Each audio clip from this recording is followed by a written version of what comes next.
Le Premier ministre français Sébastien Lecornu a remis sa démission au président Emmanuel Macron qui l'a acceptée, ce lundi 6 octobre.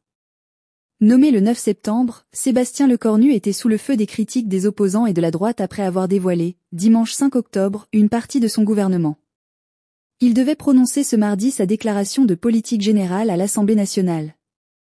Le président du Rassemblement national, RN, Jordan Bardella a appelé ce lundi Emmanuel Macron à dissoudre l'Assemblée nationale après la démission du Premier ministre Sébastien Lecornu. Il ne peut y avoir de stabilité retrouvée sans un retour aux urnes et sans la dissolution de l'Assemblée nationale, a réagi M. Bardella en arrivant au siège de son parti.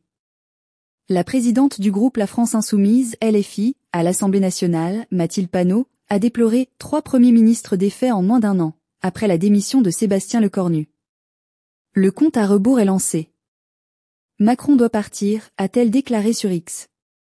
Jean-Luc Mélenchon demande l'examen immédiat de la motion de destitution du président de la République. Sébastien Lecornu n'a pas attendu le couperet des LR qui se réunissaient ce matin pour discuter de leur participation au gouvernement, après avoir ouvertement critiqué la composition de ce dernier.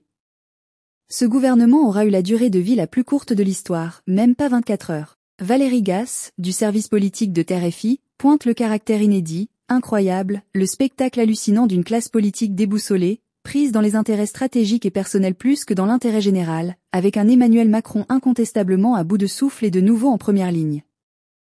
La crise politique semble inextricable pour le président de la République. Encore une fois, il s'agit d'un retour à la case départ avec les mêmes options institutionnelles. Va-t-il renommer un nouveau Premier ministre ? Il en a déjà usé beaucoup. Va-t-il s'orienter vers ce que tout le monde annonce, craint ou souhaite ? Les prochaines heures vont être très importantes. On attend maintenant la réaction du président de la République, qui a la main. D'ailleurs, l'idée d'une démission d'Emmanuel Macron revient dans les discussions, voire dans les scénarios envisageables. Une démission que demande notamment la France insoumise. Nul ne pourra gouverner en faisant l'économie de la gauche, a affirmé lundi la ministre de la Transition écologique du gouvernement démissionnaire, Agnès Pannier-Runacher. À ceux qui pensent encore que l'on pourrait gouverner en faisant l'économie de la gauche, je dis, vous vous trompez. On ne peut pas avancer sans envoyer des signaux forts, sans tendre la main à ceux qui, malgré nos différences, partagent une même exigence, celle de servir la France et les Français, a écrit sur X cette ministre issue du camp macroniste, après la démission du Premier ministre Sébastien Lecornu.